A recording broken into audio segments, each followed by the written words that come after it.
Of the show. This is episode 399. I'm your host, Andrew, Hey guys, I'm Danny.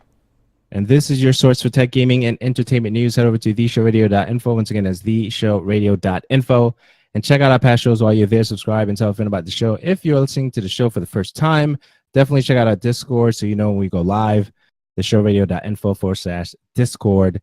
Daniela, what is up? Oh man, I can't wait till we get to our entertainment things. I mean, Mm, today's show is going to consist of a lot of great things. Kind of seems like I'm going to say this, okay? It looks like our notes are a little bit short this week, but doesn't make for a short show. no, it doesn't. No, it doesn't.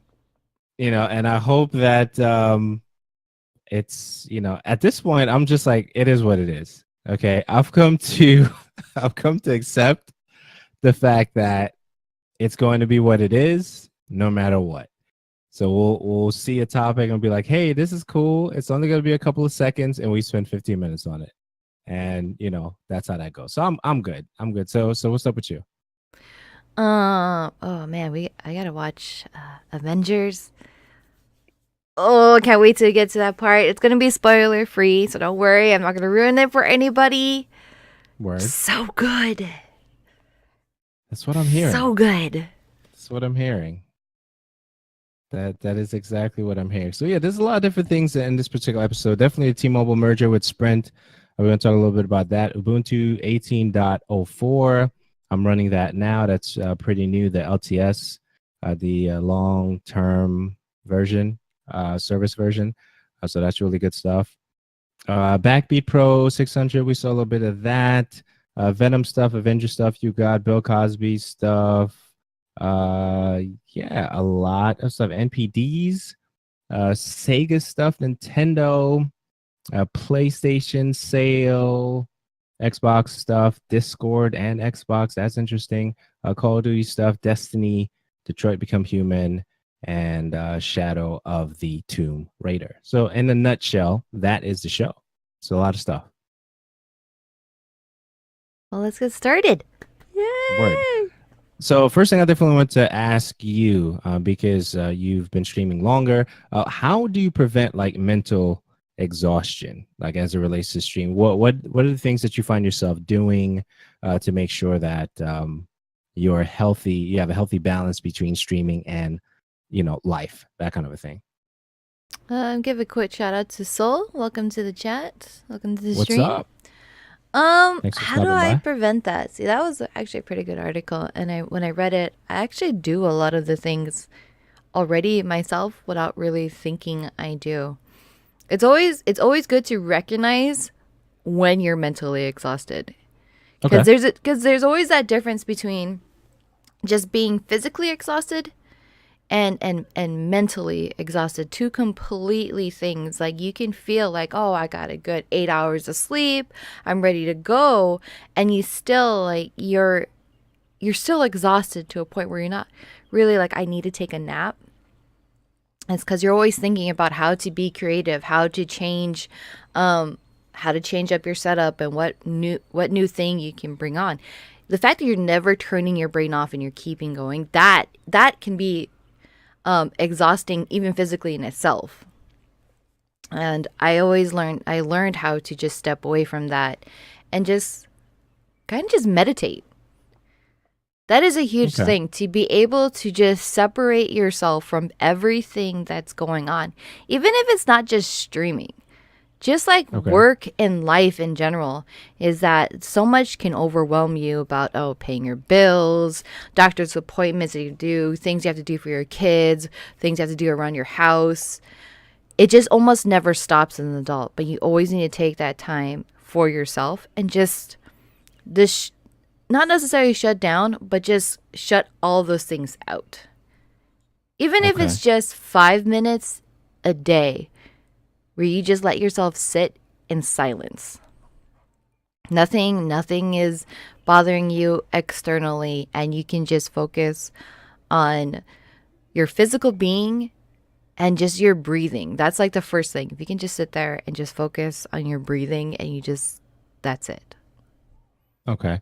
It's interesting because one of the reasons I wanted to bring that article directly connecting that with the Cosmic Bulletin, which is something I definitely want to hear your thoughts on an experience and what that's been like, is the balance between how much should I stream, where am I going to put my time as it relates to the streaming schedule, how am I putting that stuff on a calendar. So I definitely wanted to hear your take on that, as well as the Cosmic Bulletin. What is that? So definitely talk about that a little bit. Okay, we'll start off the Cosmic Bulletin. If you're a first time listener or anything like that, I'm also a community manager and the tech support for girl streamers. And so my friend, my colleague, my fellow community manager, Nymphadora, she has this whole thing about being in the film industry. She does a lot of indie films, and she came up with this great idea of the Cosmic Bulletin, which is a bi-weekly newscast.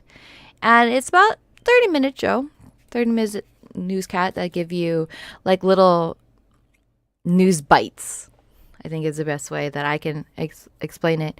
And we just talk about news that's more centered about streamers. So you'll hear a lot about like Twitch specific stuff, Mixer, YouTube, some video games, and a little bit of pop culture that we find that's just interesting that you can possibly pack into a 30-minute show. So it's not like us. So what I love about the differences between the show radio and the Cosmic Bulletin is that show radio, we can talk about all of our personal opinions. We can spend as much time as we want on it, and it is a far more personal news feed. Whereas the Cosmic Bulletin is, since I got 30 minutes and I'm sharing it with somebody else, I'll have maybe 11 minutes worth of news that I exclude my personal feelings out. It's very matter of factly, straight to the point. Okay. So it is capped at 30 minutes no matter what. We try to. I think this last one, we went over by like 9 minutes, but 30 minutes is usually really our goal. That's it. Okay. And in terms of finding time, I find that interesting because that's a balance that I'm still trying to figure out myself personally. And what's up, Try?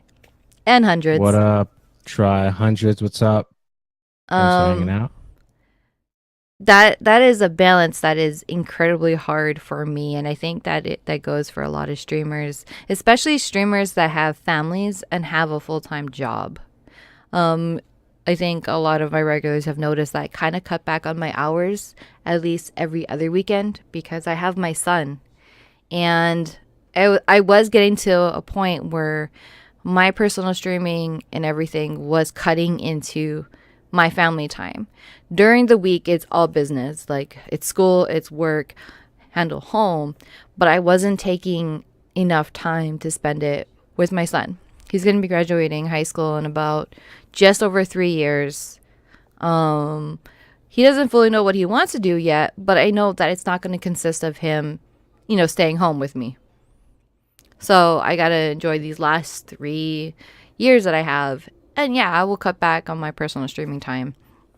And even that consists of cutting back on how much I spend on the Cosmic Bulletin or on the show radio. And it's easier for me to balance that out because with the show radio, this is kind of work, but it's not. It's a nice mixture between work and pleasure. I enjoy doing it. I have a lot of fun. And in that case, I use these platforms like the show radio to show my son that you can do something that you love and enjoy, and it does not have to feel like work.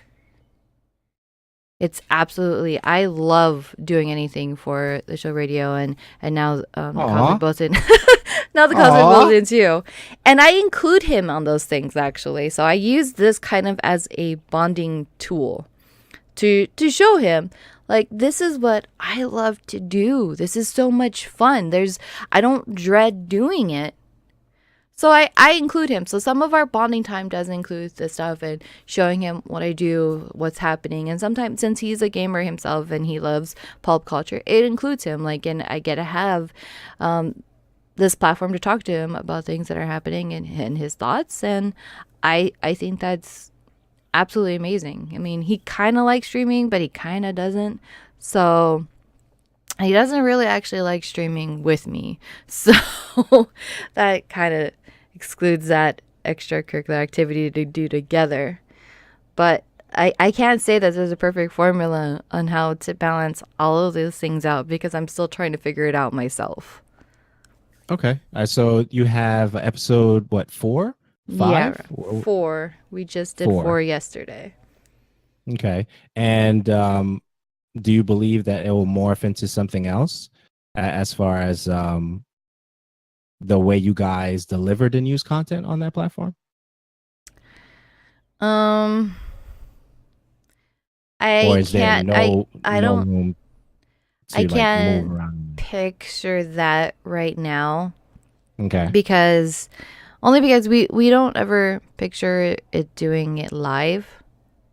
Simply because all of our time differences, it's like everybody has a very crazy life. So having it pre-recorded and then splicing it together, it just works out better for all of Got it. us because it's already, we have community game nights and that's already hard enough to get some of us to be able to match our times all together appropriately, especially for me. I mean, it's amazing that you and I do it so easily, the 6 hour difference, because that is the biggest gap between all of us. But you know, with the other women, they do have kids, they have families, they have, you know, their own things going on. So it's just hard when you throw in all of that into the equation. So we're like, okay, we can at least commit to recording our news bits when we can, and then we just give ourselves a deadline because since it's bi-weekly, we just every other Wednesday have it in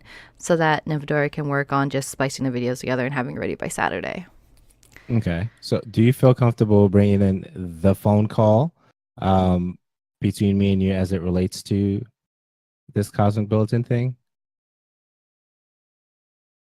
Yeah. Okay. So go ahead.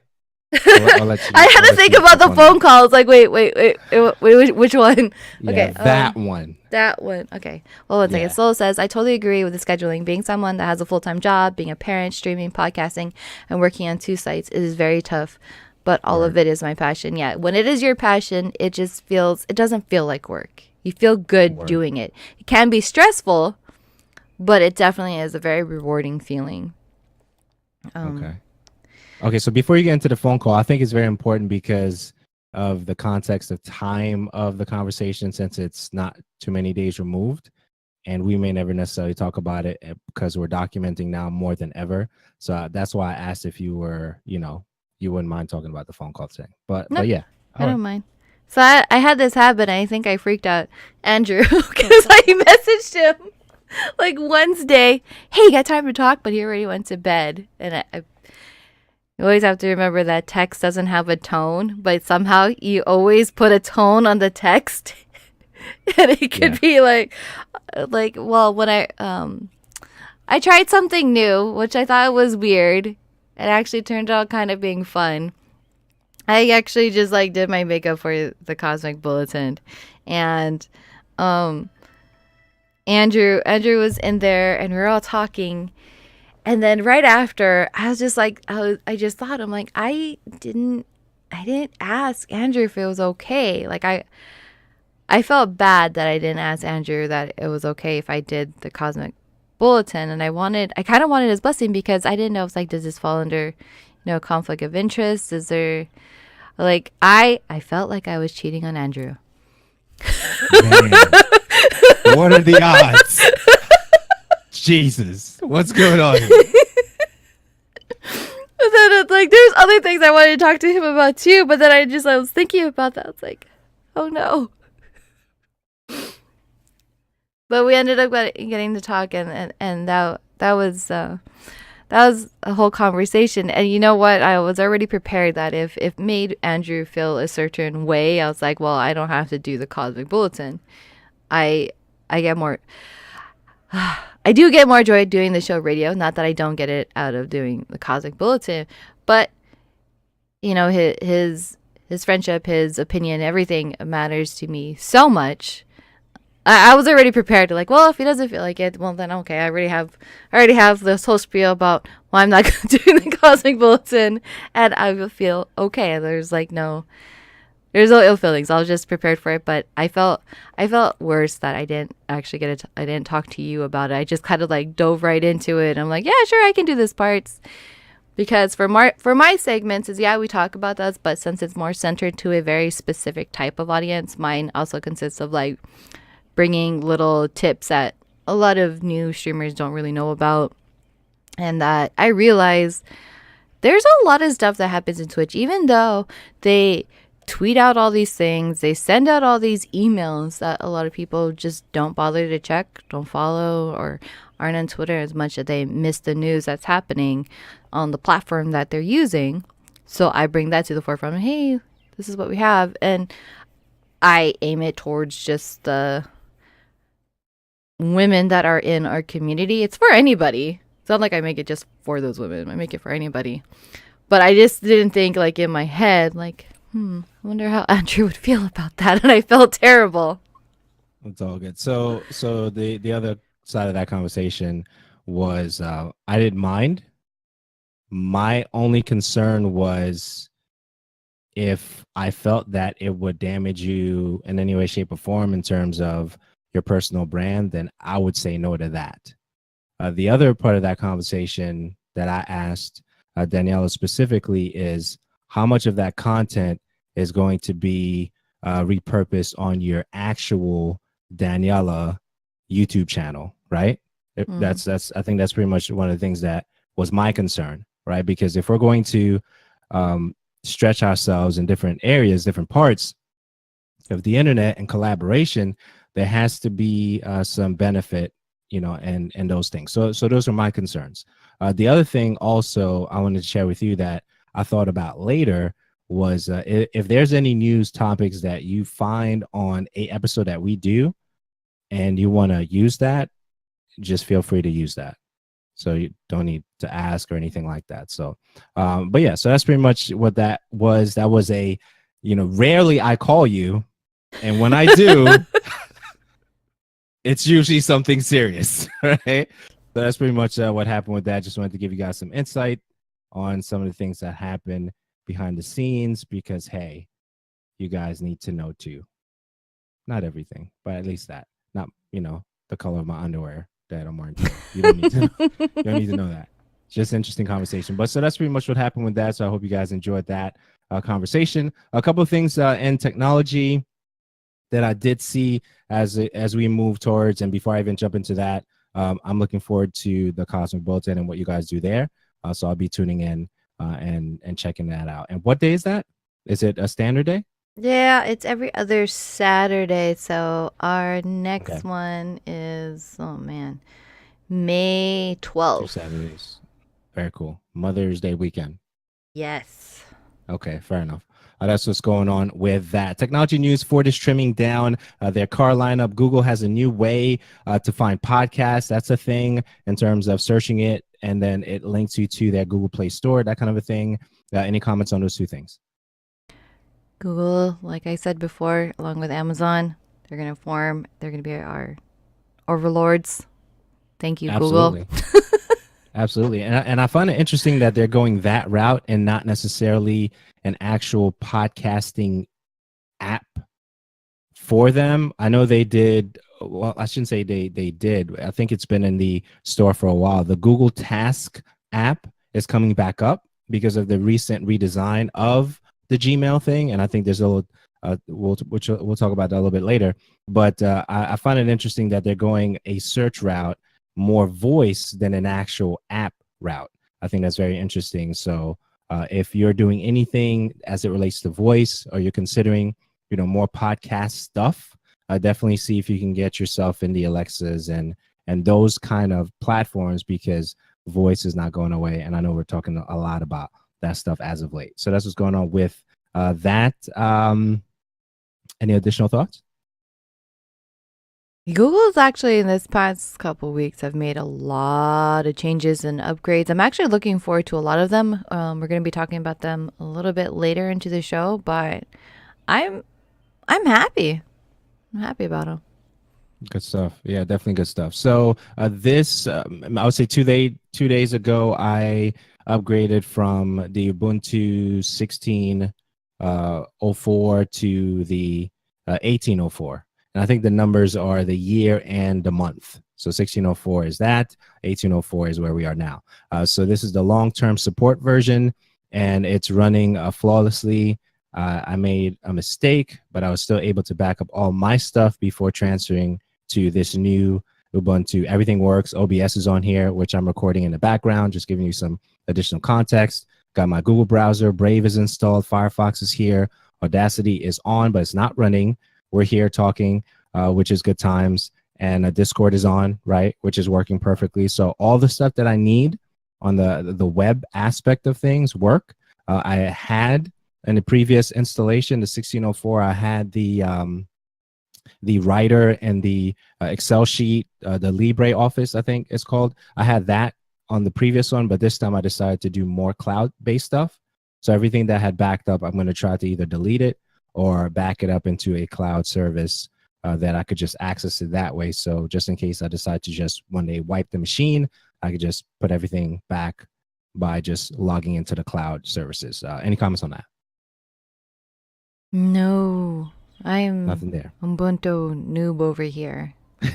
Yeah, it's been fun. It's been fun. Linux has been fun. Also, I did see a download over 16,000 free sound effects from this BBC archive. That link is going to be in the show notes. T-Mobile USA and Sprint today announced, I think it was today. They are doing a merger, and that's actually going to happen. So the third and fourth largest, I guess, mobile providers are combining to take on the AT&Ts and the Verizons. Any comments on that? So that leaves us with pretty much three cell phone providers once they merge to T Sprint over here, T Sprint Mobile. Yeah, yeah. So that should be interesting. I know they were in talks about it for a while. It was on off, and then last week it was more on, and then finally they announced that this is a thing that they're definitely doing. I want to see how it's going to affect coverage, right? Mm. Which is the main thing right now. But as of right now, I'm not really, I guess, worried about any major changes. But I should go into my local T-Mobile and see if there's any changes to the stuff as far as like the branding, the front branding. But we'll see that probably in the next 6 to 9 months when they start making changes and stuff. Yeah, So that's that's the only thing is I hope that it means that it improves their coverage overall because T-Mobile in Hawaii is absolutely terrible. Sprint is okay. Um but T-Mobile I noticed has a lot of great deals. And I wonder if they just did that to offset, like, yeah, our coverage is really crappy, but we offer you really great deals for them. right. Um, if that will somehow carry on over into Sprint, because some of them I've wanted to jump on. I just thought they have really poor coverage. So yeah, I guess that's something to check out and wait for over the next year or so. Absolutely. So I did see this particular this headset, the Backbeat Go 600 series from Plantronics. Definitely just wanted to do some specs here by way of the headset themselves. On the website right now, just scrolling through. It's a wireless headset and 18-hour battery life, immersive audio, memory foam ear cups, 2 EQ profiles. It looks very sleek by its design. This is the Backbeat Go 600. Any comments on that, Daniela? I love the way that the design looked. I love the over the ear. That's something that I'm absolutely spoiled by because it just feels like it's bigger and it looks a little bit more clunkier, but it's just comfort wise. That's what really interests me about that. And wireless. Yeah. So the one you have now, since you've had some time with it, how has it been? Um, I like it still. I still like it. It's still the battery life is still really really good. Um, I think more I use it when I'm mowing my lawn than anything else. And then my boyfriend also uses it, and he uses it on his walk to and from work. I want to say that we probably charge it maybe once every other week, and I think that's kind of amazing because we don't use it for extremely long periods of time. Maybe up to 2 hours per time that we use it, and still having to only charge it every other week. I think it's great. That's the number one thing. For me, because this kind of is on ear, it is comfortable, but then once you start getting around that 2 hour mark, which is usually when I'm done doing my lawn and whatever chores I need to do, that's when I gotta take it off. So the band is too tight. It needs to be pulled. No, I don't think the band is too tight. It's just having it rest on my ear and it's not tight. It's just not really as comfortable as it should be, or I would want it to be personally. Okay, that's fair. There was a headset that I had a while ago, and after a while, I felt like it was pressing in too much, like the band was tight, and there was no way for me to like pull it apart. So it had to go. It wasn't designed for my noggin here. So yeah, so that's just pretty much what's going on with that. It looks really, really good. Definitely check it out on the Plantronics website. This is the Backbeat Go 600, looking really, really dope. Wouldn't mind reviewing those at all. Wouldn't mind at all. This is going on there. Yeah, entertainment news. Google turns pistol emoji into a water gun. Daniela, what's up with that? Pew pew pew. Yeah, I don't know. I don't know why that was such a. Maybe because I didn't look into it as much. But what was going on with the pistol emoji? I guess you guys listen to the show. We do some fact checking. Well, mostly a lot of fact checking, but I didn't really look into why the pistol emoji was needed to be changed into the water gun thing. But I have to think that it has to do with a lot of those shootings that have been happening. yeah, I'm thinking that too. Without any, knowledge, like immediate access to that data right now. But that's one of those things. I would want to say like again I didn't look into it, but it just kind of made sense that it has to do probably as one of the factors. It's about the shootings that's just coming way too normal, or not normal, just too often. Yeah, there was a Waffle House thing recently. Did you hear about that? Yes. I know it's not even in our notes, right? That's definitely like a White House shooting victim. Yeah, this is. I don't want to do bad news right now. I want to be happy, so I'm not gonna go down that rabbit hole right now. But yeah, this Waffle House thing did happen. Anyway, new Gmail interface. I like it. I dig it. I think you have to hit the gear, and then right at the first thing, it says try the new Gmail thing, and then you click that, and it changes the interface for you, and then that kind of a thing. I like it. Any thoughts on that? I love it. I do. I gotta go and work it through because it's funny. On my phone, I thought it would have done it to all my email accounts, and it doesn't. It doesn't only to some. At least via my phone. But I love it. Love it. That's It's pretty dope. I thought I was gonna have a hard time wanting to change and make that difference because to me, Gmail's email account has kind of just been the same to me for as long as I've had it. I think it's like 18 years or something like that. 15 to 18. It's crazy. It's been the same. Yeah. So I'm welcoming the change. I'm enjoying it and some of the features. It just looks more intuitive to me. Yeah. I think you have 3 options on the adjustment, comfortable, default, and then there's another option. And I like the way the attachment shows up, on the bottom of the thing. If you decide to go with that particular view, it's really clean. It's very, I wouldn't say necessarily material design because that's really more of the phone than anything else. But I love the fact that it's a refresher to what we've been seeing from Google for a long time. It's like it's almost like it's marrying everything that we've seen on their other platforms and suites, and Gmail is catching up to that. Look. And I'm not gonna lie, I enjoy it. I do. I Yeah, I think think that's fair. I definitely like it using it on my desktop so much more. I don't know why, because it's like it's a big change, but at the same time it's not. Yeah. I don't know, better to explain that. Yeah, I I was likes it. just going to like a whole nother tangent. It's amazing the free tools that we use that's given us so much opportunity. I was going there with it. Like Gmail, a lot of my correspondence is, on email, contacting companies. Can we do this? Can we do that? No, no, no, no, no, no, no. Maybe. Yes. No, no, no, no, no. That's just a grind. That's just how it goes. That's been a lot with Gmail, and that's a free product, right? And a lot of the post production stuff for the show.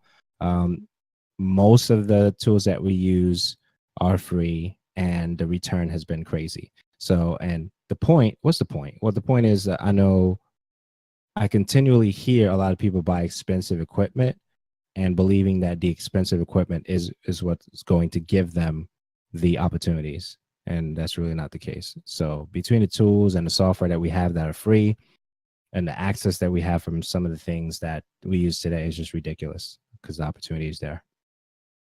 So going on, continuing on with that. Um, I remember when Gmail was a very exclusive thing to get into. Had to have Word. that invite. That invite though. Yeah. And I don't think I know anybody who doesn't have a Gmail account. Hmm. It's always a Gmail account.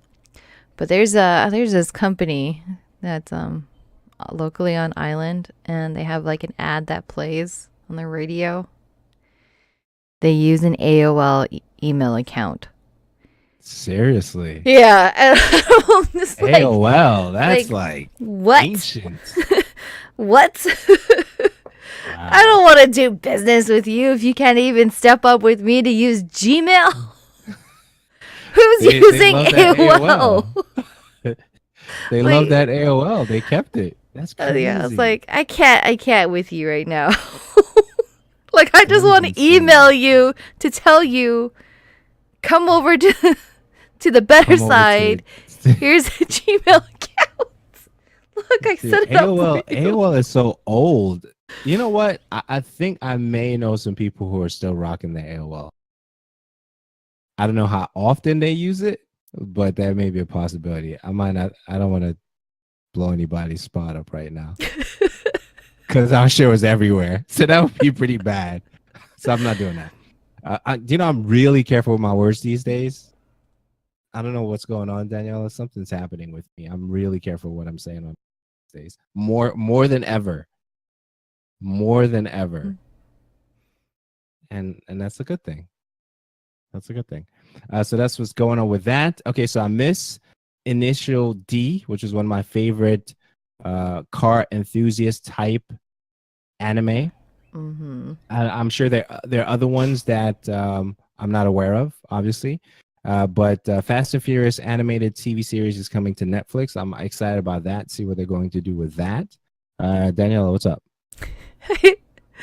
Like I said earlier, I always bring my son in and we use our topics and what we're doing conversation. And I brought this up to my son. I'm like, look, I said it so sarcastically too. It's like, hey, look, your favorite movie series is going to be an animated TV series. He's like, yeah, might as well. I mean, I watched all the movies. I don't know how many times. I Word. was like, yeah, okay. So I'm Absolutely. going to watch this one. I don't. He was like, "When does it come out?" Because I don't have anything to watch right now. I'm like, "Oh my goodness, okay."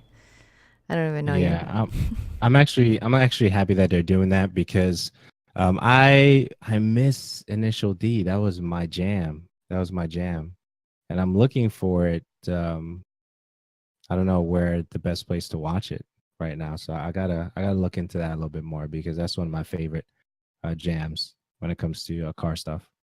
So that's what's going on with that. Daniela, this is the moment I've been waiting for. Oh man, This right here. Did you watch it? Yes, I did twice. Oh, you did. Oh. Okay. So you go. Talk about it. Batman Ninja. Talk I about it. watched it earlier in the week, and I watched it while just earlier this morning. It's afternoon. So Batman Ninja, so good, So and good. it is such a So nice good. step away from the art style itself. It is a nice step away from what you typically are seeing. It had a very nice. Oh, Aaron, thank you for the raid. Welcome. Word. Appreciate it. Appreciate it. Welcome. Welcome. Awesome people of the It was internets. it was like a really nice watercolor. Did Mm-hmm. you? Would that be the best description? Kind of like a watercolor Well, I'll let animated. you go. Yeah, I'll let you do your thing, and then I have some thoughts. Go ahead. And I love the way that even from when they teased it and they introduced the trailer, I loved. Oh, so sorry about that, Aaron. About your spamming. Don't spam. um, I love the design that they went with Batman and they went with Joker.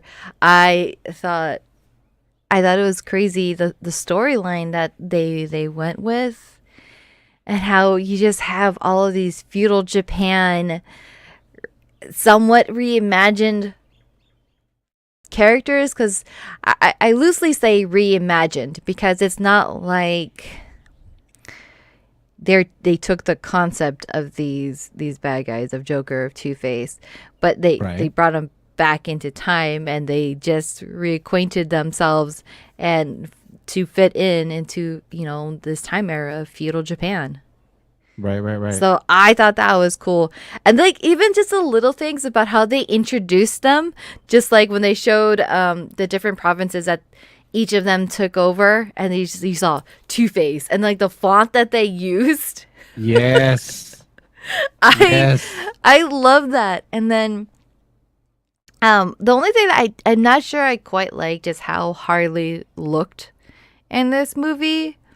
I Okay. don't know what it was that it just I didn't really care for her look. I didn't really care for I always care for her character, but I just didn't like her design in this. Everything else I'm like, well that's cool. That's pretty dope. I love, the armor, the samurais, the Batman ninjas. I So was like, amazing. oh, it was so Okay. good. So with Harley, was it bad design or was she like a turn off or like what do you mean just specifically? just visually I'm so used to her character having all these different looks and I always think they're so cool and how in the outfits and her look that they go with. This one I was just like I don't really care for it. I guess you could say it was a turnoff because I just didn't like her character and usually I do. I like their like if I close my eye when I like close my eyes I didn't mind the interaction that she had with Batman and the way that she interacted with Joker. That was like all normal, but I like opened my eyes and I looked at her. I'm like, yeah, you're not doing it for me. Everybody Okay. else looked cool, but you, I, I don't know. Okay. Selena Kyle. Oh, I loved her. Okay.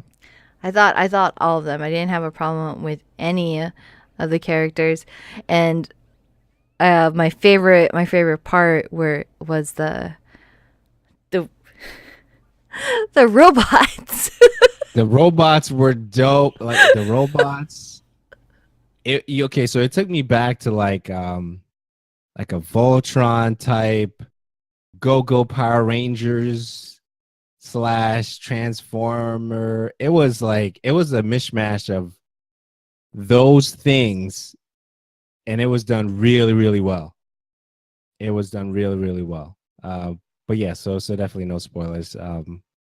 Any other thoughts on that? If you haven't watched it yet, you gotta go and see it. It was good. Like I said, I watched it twice. I watched it once earlier this week, It's and I so watched it good. again this morning because it was good.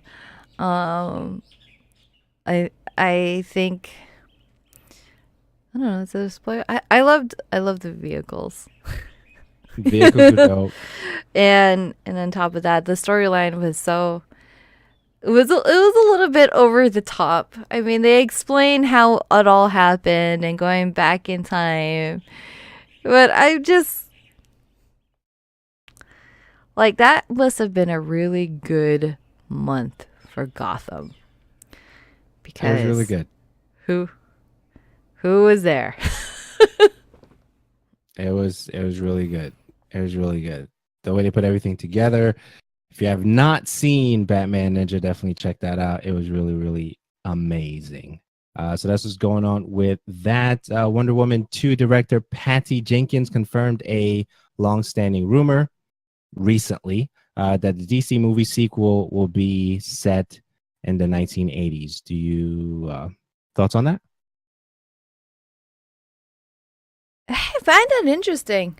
Um, Great. I'm great that they're starting to confirm some things for Wonder Woman 2. That's awesome. I wasn't, I guess I didn't really put too much thought about the era, really, about when Wonder Woman 2 would take place. I kind of just assumed it would, like, the movie would take place after the whole um, Justice League thing. But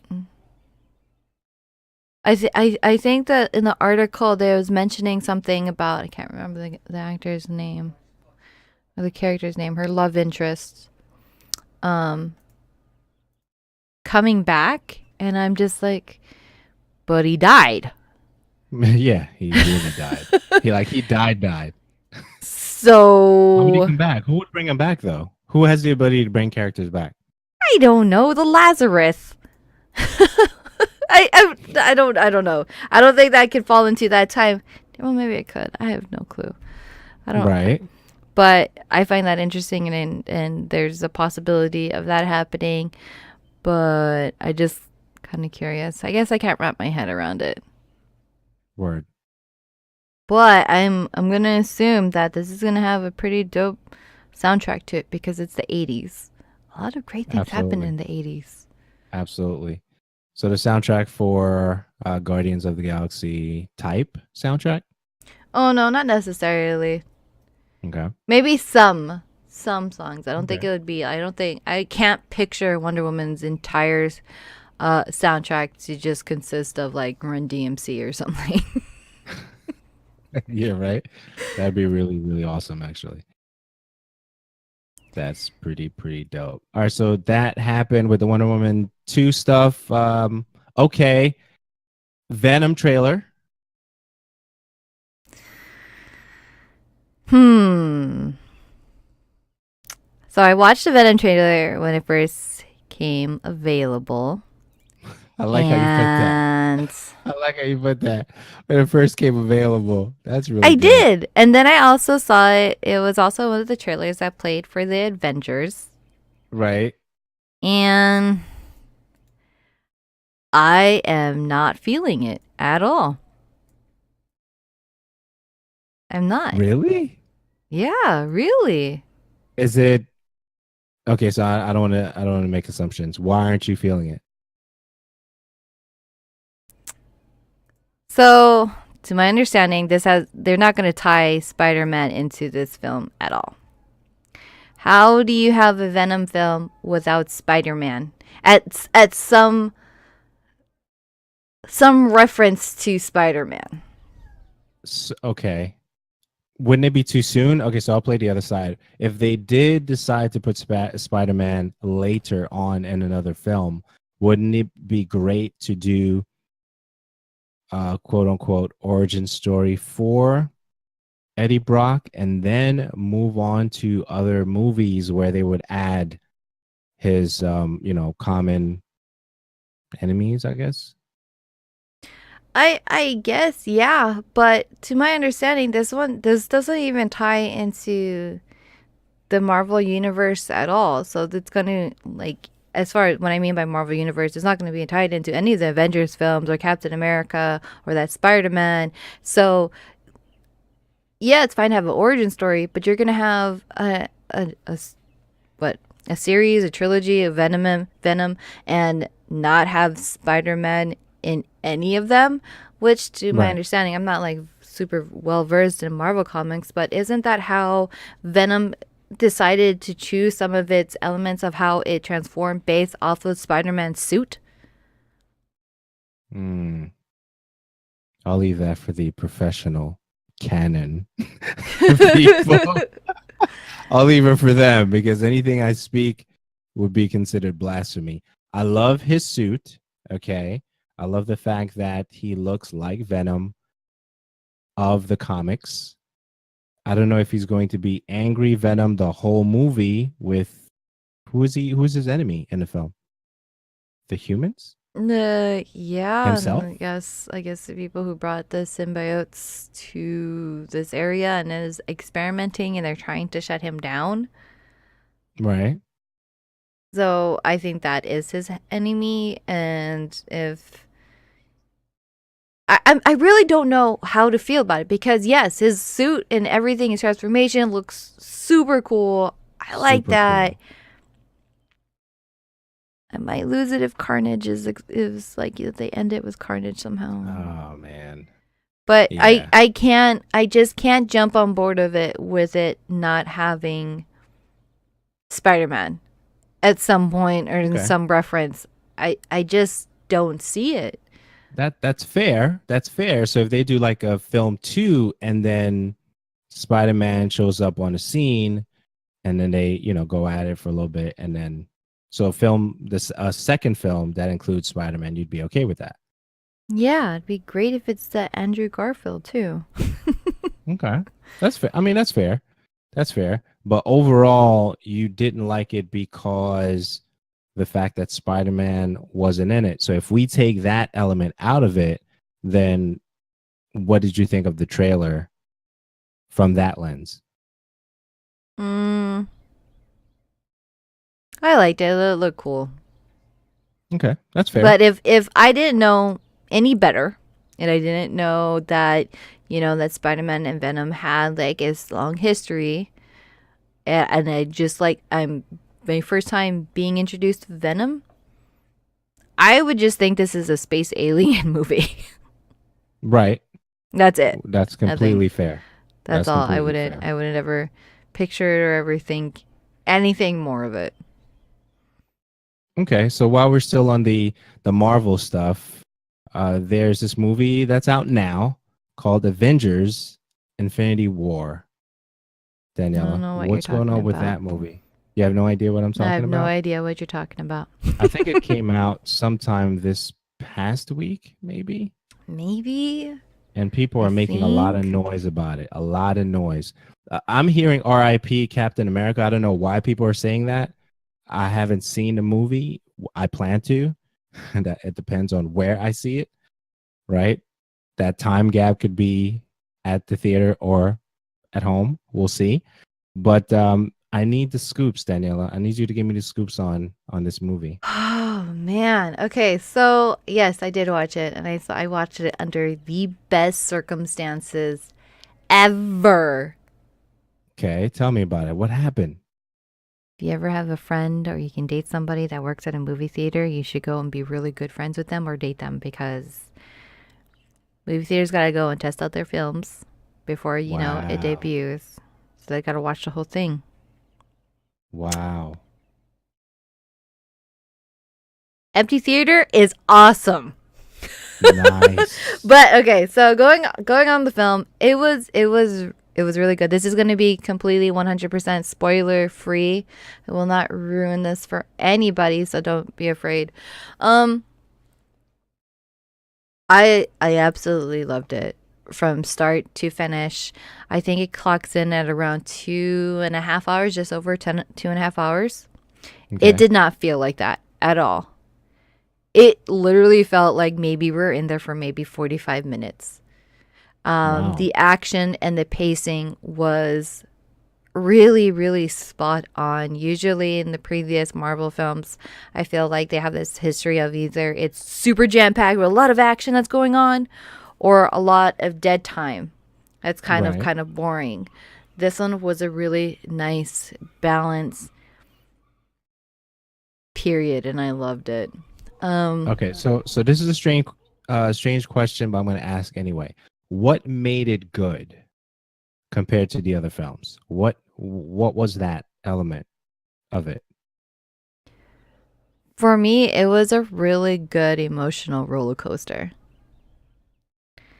You had your high points, you had your low points, you had your comedy, and you had your your sad parts, and I felt it was all blended really, really well. It wasn't really weird transitions, um, and it left you quite literally on the edge of your seat about what was going to happen.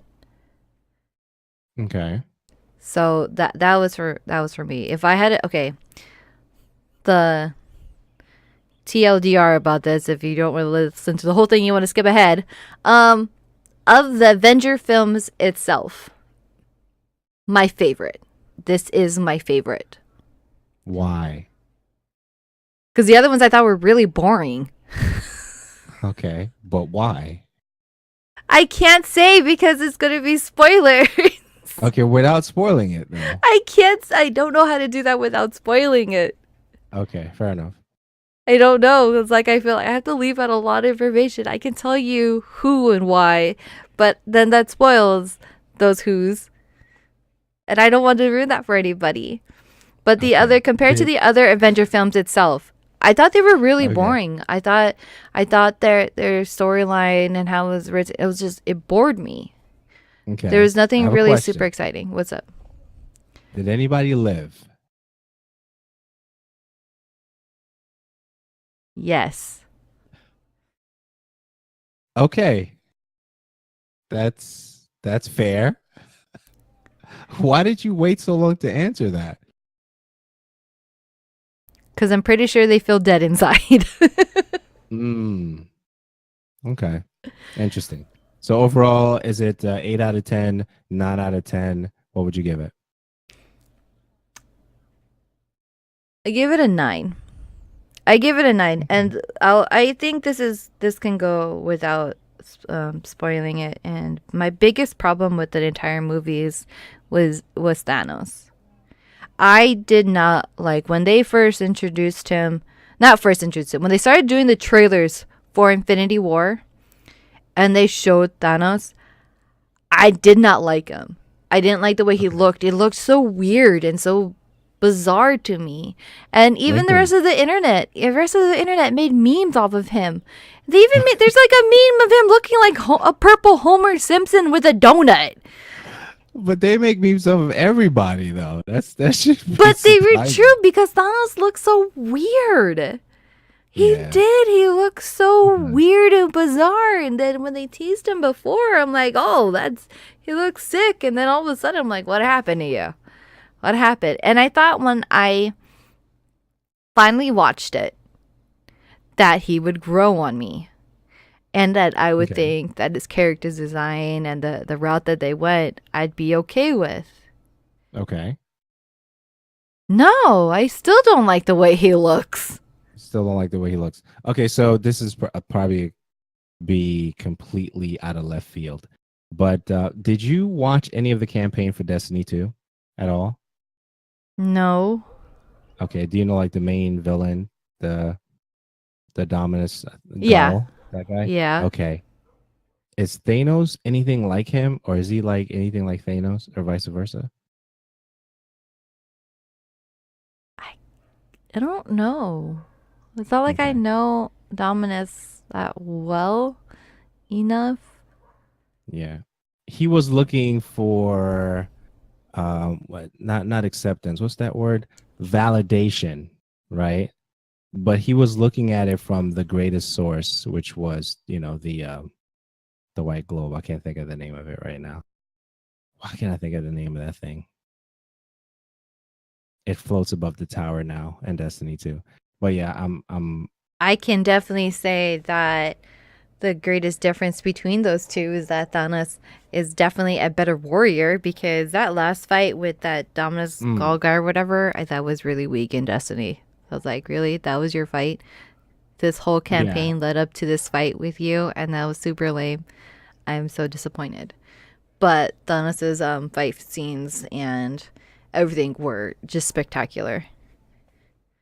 Very cool. Very cool. And it Okay. was a great display about how incredibly strong of an opponent he is and how scary he is. Hmm. So, so good. So many things. So many things. Um, there's only one post credit scene at the very, very, very end. Okay, so there is one. There's Okay. only one.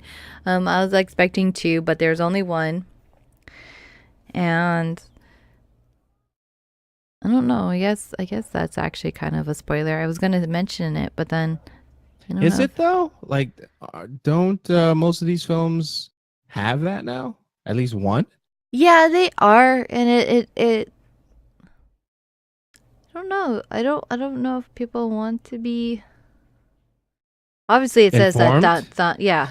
I don't know if they want to be That told way. about it because obviously every single one of their post scene credits always leads into what is coming next and what to expect Okay. next. So I think majority of people know which film is coming out next. So if I talk about the post scene credits, is it really a spoiler? Hmm. Hmm. Interesting. But there's only one, and it was good. And unless you're super paying attention, I guess you'll get it and you'll know what it is, and then everybody else Right. around you'll probably have to Google it. Okay. So, all right. Great Because I want to movie. talk about it though. Damn. I know you do. I know you do. But you can't. You can't talk about it. All right. So, when it comes to like desserts, when I was younger, I used to love Jello pudding. I don't. I like how you just like slid right into that. That's so messed up. That's so messed up. So, but Oh my now, goodness. Daniela, but now I don't know if I want to have any Jello pudding pop or pudding. I can't believe you just did that. I don't know if I want to do that. I don't know if I want to do that. Oh my But god. so this whole situation with Mr. Cosby, and are you surprised? I don't know how to feel about that, period. Okay. I like I don't want to believe it, but the facts are Right. there when it's in front of you and it's presented to you and then he's found guilty. You can't really deny it. You can't turn your blind eye about it. It Yeah. just it just leads you oh my goodness. It just leads you to really question about other things that happen in your life and the people that you know in your life because you know this certain image and this is the only image you know of this person and to have something that's so completely what is 180, it's hard to wrap your brain around and accept. Yeah. And when it comes to Bill Cosby being guilty of sexual assault, to me, that is like if somebody is going to be like, you know what? The sky isn't blue, it is actually red. And then this person hands me all the facts showing me that the sky is red, and me having to sit there is like, but it's blue. I've been duped all this time. You played me. Yeah, it's a interesting, sad thing growing up watching that show. Definitely shaped culturally different things of what could be, in the future, whether it was family or that perfect couple and the way they manage their kids and stuff like that. And it's interesting, right? It's interesting between that show, Charles in Charge, Who's the Boss, Taxi. Saved by the Bell, you name it, man. Those shows, Family Ties, Facts of Life, Jeopardy, I mean, you could go on and on about those shows that shaped, even some of them are still running today, right? Mm-hmm. It's I'm a little sad by it because you never want to see someone that you've looked up to, such an icon for many, go through that. And it's not just him, there's male and female alike, depending on the industry and what they've put out by way of content to the world. It was just sad to see that whole thing go down, not the conviction or decision per se, but not the person not believe that. So yeah, that kind of a thing. Yeah, Yeah, it's just so super, super hard to fully grasp. super. Yeah, it's definitely bad. So before we get to the video game news, definitely want to let you guys know that this show is brought to you by ProXPN. ProXPN is a free, easy to use VPN service that secures your internet connection against eavesdropping, masks your location, and allows you to access your favorite sites no matter where you live or travel to. With ProXPN, no one can see the websites you visit or record your online activity. Wirelessly intercept banking details, instant messages, or passwords, trace your connection to find out the current location of your device. To get 20% off your account, visit theshowradio.info/ProXPN and use the promo code SHORAM, and you'll get that 20% off of your account. This show is also brought to you by Blue Apron. Blue Apron makes it easy to cook. Fun and easy for that. Blue Apron provides you with all the ingredients that you need to make a delicious meal in exactly the right proportions. To get $30 off your first Blue Apron order, visit theshowradio.info/Blue Apron. Daniela, what's up? I had that all set up in Overstream, Aw. and apparently it did not save. Aw. Like those two different apps. Aw. Because I was gonna go look, and I was like, wait, where did it go? And I was man. like, I thought I hit save before I restarted my computer. Apparently I didn't. Aw. It's all good. We'll get it next time. Next That's what's time. going on. So video game news. Excited. Video game news. There's so much going on. So much going on. And even talking about the food stuff earlier, I'm preparing my body for the torture that's about to be that E3 thing. So I'm already changing what I've been eating. I'm cutting out the pizzas, drinking more water, eating more grains, doing the meal shakes. I'm already getting in the mode. And there's some companies that I definitely want to contact to see if they'll collaborate with us for E3 2018 so we can enjoy the whole trip. The whole trip. So I'm looking forward to that. Me, I don't know what it is with my eating. I'm just like eating like it's about to be winter months and I'm gonna go into hibernation. No. You can't do that. You can't do that.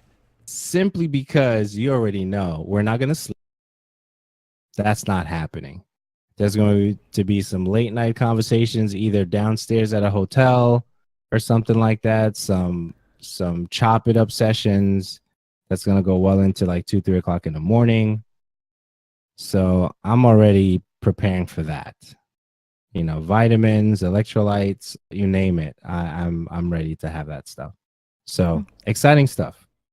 Well, speaking of companies to collaborate with, I keep turning my head this way because I'm in shock by this Logitech camera that keeps capturing this one white hair that sticks out like a sore thumb right there. And just like, man. You working it out? You're working it out? It's wisdom right there. It's wisdom. It's a lot of wisdom. There was one back here too because I thought, I'm like, oh, look, that's really shiny in the light. I'm like, nope, that's a white hair. That's a white hair. Wisdom. We're gonna I'm gonna and pull I'll say that this while wisdom I'm thinking about it. No, don't pull it out. leave it there. Leave the wisdom there. And there's some conversations that we definitely want to have. And something I shared with you recently, Daniela. And we're trying to find the right way to share it, right? Mm-hmm. Because this particular conversation has the ability, if we're not careful with the way it's presented, to damage brands, right? And I've really been thinking about it, Daniela, and I don't know how this is going to be, how we're going to approach that, because I definitely want to have it, but it's just certain conversations where if you're not careful, you can be petty, and with you being petty, it could damage you in the long run, right? And because the Mhm. show is on Google Podcasts, Alexa, and all the places you can find podcasts and stuff like that, I really have to really be mindful, because the numbers are going up and I don't know where they're coming from. So that could be anybody. And I don't want to damage anything because of how great the momentum is right now for us. And I just said a whole lot without saying absolutely nothing. And that's great. So yeah. That's great. So that's what's going on with that. Okay, so a couple of things in video game news. NPD, the best-selling hardware platform from March 2018 was PlayStation 4, but the best-selling console from March was Nintendo Switch. 32 gigs with neon red, blue Joy-Con bundle, if that was your thing. Danielle, what's going on with that? I still can't afford it. I won't be able to afford it until probably Christmas. No problem. But you're still planning to do the Switch. I still want a Switch. I really do. I really, really Very do. good. And apparently, guess that's gonna be in the later news about it. Got to get the unhackable kind. Yeah, that's no problem. Sony has revealed that the PlayStation has hit 79 million units sold, but I think they're reaching their peak based on some of the reports that have been coming out in the news. If you've been following the Sony PlayStation 4 journey, just know that that item has been a hot item ever since it released back in 2013. Yeah, I think Really? that's right. I think that's Yeah, right. yeah. I think 2013, they're hitting their 5 year marks, and oh man. right? 2013. And people have died trying to buy the console. Exchanges with marketplaces, you know, had some people have gotten hurt trying to make exchanges in these social marketplaces. The system is amazing, and I think that goes for any system, depending on what you like. Let's be fair, right? But they've definitely done amazingly, outselling 2 to 1 for a very, very long time. And I think they just, caught on fire and they haven't stopped since. But now it's getting to a place where the peak is getting very, very close to that. And I still like my original PlayStation 4 with my 2 terabyte upgrade. That's it. I keep it really simple around here. So um yeah. Daniela, Yeah. what we need to send your PlayStation back to get repaired. So what do we need to do? Buy a new one. Okay.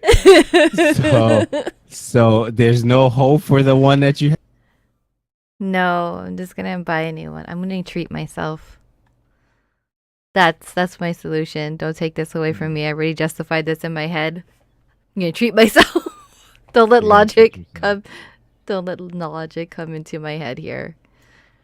Okay. Fair enough. Fair enough. It's been oh, I told you what I rented recently from the library, right? Since we're talking about PlayStations. No. So I went to the library, and my library, like all of your libraries, most likely, index games as well as books, right? Yeah. CDs and different things that they index that I probably don't even know that they index. So I went to the video game section. I was seeing what they had for PlayStation 4, and I rented Uncharted Lost Legacy. So I'll be playing that. It's right here on the shelf, right there. It's right behind me. I'm going to be playing that sometime soon, and then see how that whole thing is, because I'm a fan, so I got to do it. So that's what's going on with that. So that's the NPDs. So Albert Pinello, the senior director of Xbox console marketing at Microsoft, is leaving the company after 18 years. I got some thoughts there, but I want to hear your thoughts first, Danielle. So I was actually comparing that news along with the one that has Nintendo that's coming up. Okay. But I assume that the hands that they're going to be putting in is going to be nice and new and brings more to the table. Cause like Right. yeah, there's still going to be like a lot of Xbox fans, but I feel definitely Xbox just hasn't been matching par with the hype that PlayStation has brought and the Switch has brought. And I think that hurts them. It still does well, Right. but I don't think it does as well as it possibly could. And some people has say that has to do with the exclusivity that they have to games. There's no Xbox exclusives that Right. is like a huge deal breaker of like I'm gonna get this. Where PlayStation I feel has a whole bunch. Nintendo obviously has a whole bunch, but they just make their own and they just do their own thing, so they can't be in that same Right. category. So I'm hoping that in the future that brings like some new ideas, maybe not necessarily younger ideas, but just like a fresh look to the table. I think the big push that we've been seeing from Xbox, as you mentioned, playing catch up, is the whole push for community, right? Mm-hmm. And how much attention are we going to put back on the community um, that we lost, right? So we lost a lot of ground. Now we have to try to gain it back. And all the changes that we're seeing, and I was having this conversation recently, all the changes that we're seeing, whether it's a major conference, expo, blah, blah, whatever, or anything related to streaming, getting that attention to the people, I have to make sure that that doesn't get diluted because we're doing too much, right? So, as you noticed, and everybody else who listens have noticed that Xbox has, kind of their own thing at E3, right? In another location. And one of the conversations that we've been having on and off, depending on how we have it, is if any of the major big parties leave, PlayStation leaves, Xbox leaves, or Nintendo leaves E3, that's not going to be good. That's not going to be good. And they're going to have to recycle that whole thing, what that's going to be like. 2 years ago, as you guys noticed, they introduced adding the Gamer Pass, right? I think it's been 2 years. So you can fact check that. But I think it's been 2 years at this one. This is the second year that they're doing it, whether that's a testing thing or not. We're seeing a lot of companies, whether it's a publisher, move away from the traditional let's be on the show floor thing to let's do our own thing, to even Square Enix maybe 2 3 years ago started testing the let's do the Twitch announcements for whatever we're going to announce, whether it's Square Enix or so. All these companies are using their all the stuff that they have to focus on their community to the best of their ability. We see Destiny do it with all the streams that they put out, 2 3 4 streams every Wednesday, depending on what product that they're getting ready to what DLC they're getting ready to launch and stuff like that. So Xbox is at a spot now that they have no other choice but to bring it back to the community. That's what it seems like to me. Everything that they're doing points back to community. The thing that we're going to talk about later, that the partnership that they did recently points to community. The fact that they're doing the Inside Xbox thing again every other Saturday or whatever it is, I don't think it's every Saturday. I think it alternates. That speaks to community. The fact that they had the community stuff a long time ago and they kind of moved away from it for whatever reason, and now they see that hurt them over the years, speaks to the fact that the changes that they're making, even on the internals, with the individuals who were recently appointed to board of directors. I think I did see the news. Aaron Greenberg was recently appointed to board of directors, and I think that news was mentioned tonight via the Twitters. Think that's what I saw. So you have that, and then you have whatever Phil Spencer's doing, where he's at, and how some people are comparing Jeff Rubenstein to, I think I'm saying his name, Rubenstein, to Major Nelson. Who knows? Major Nelson may be working on some. These are theories. This part is theory that Major Nelson could be working on some other things to move Jeff Rubenstein into the slots that he's been filling for so long, so Major Nelson can focus on other things. That's just a theory. I'm not saying that's fact. That's my theory. But you see all those changes. I'll stop there. I want to hear your thoughts, Danielle. Man, I didn't even think about it even that deep yet. I mean, yeah, it is very obvious that they are doing a whole lot more. They're pushing for a lot more, and you're right. I think it does have to do with just trying to fill that gap and to make up where they're missing out on. Um Now, as far as them moving out and changing what they're going to be doing for E3, I thought I was actually kind of in a way surprised, and about what the deciding factor really is truly behind that. If it has to do with wanting to fit in more of the community, because I also find it is like, do you feel that in any way that it has to do with how they're opening it up so much more to the public?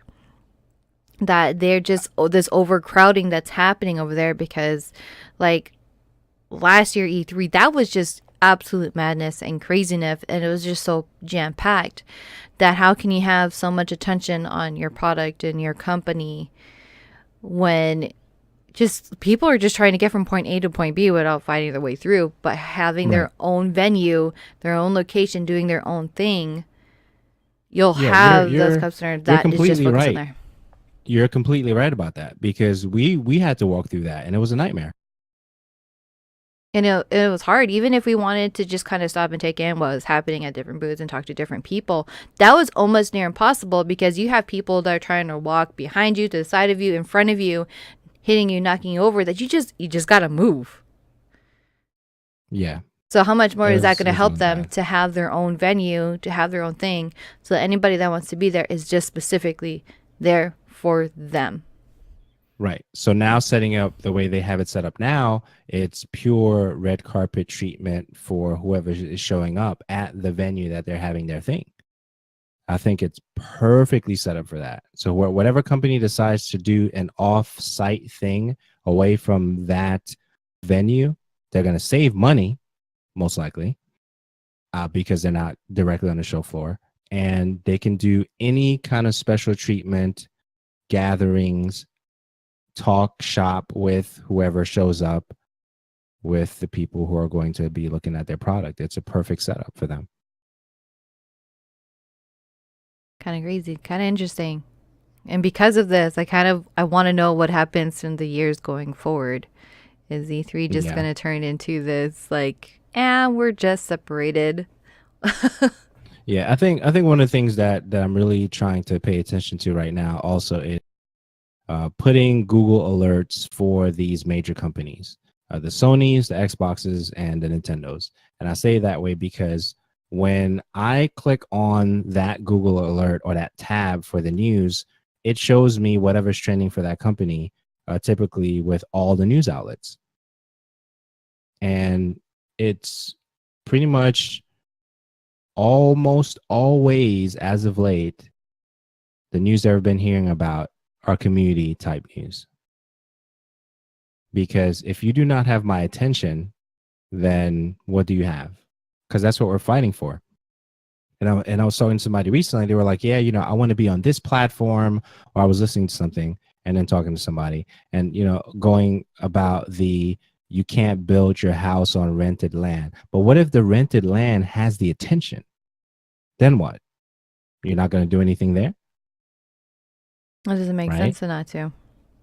Exactly, right? So why do we post on Twitch? Why do we post on Facebook? Why do we post on Instagram and all those places? Because those spots, they have some attention there. And if we can gather that and allow them to be exposed to the content that we put out, except just having it living on the showradio.info, that's not going to help anybody.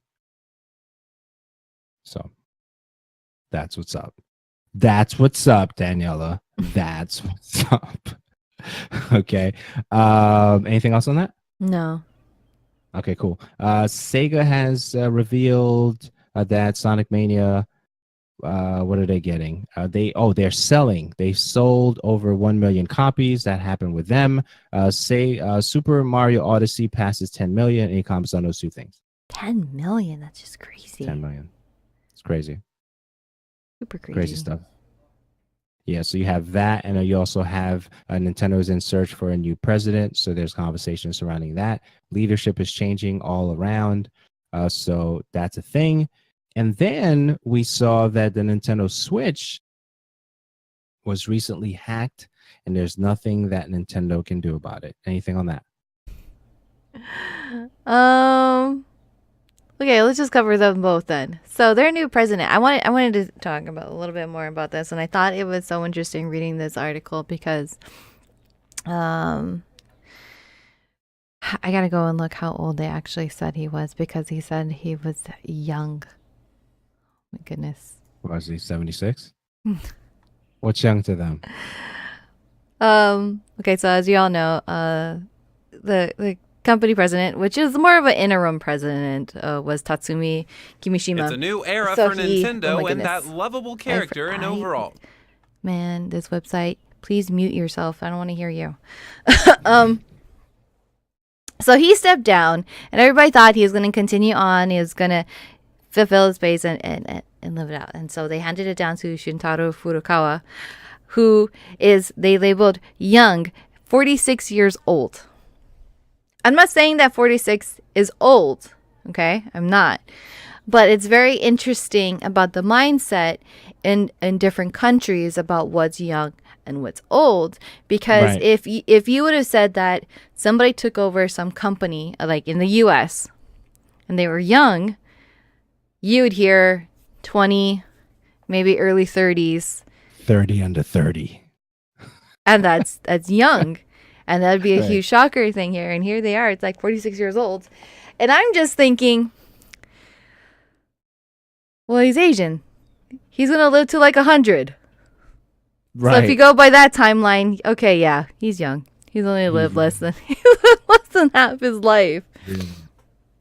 But Yeah. I what I loved about the whole Japanese culture, and this doesn't have to do necessarily directly with Nintendo. What I love about Asian culture and Japanese culture is that they're serious people, but they're not.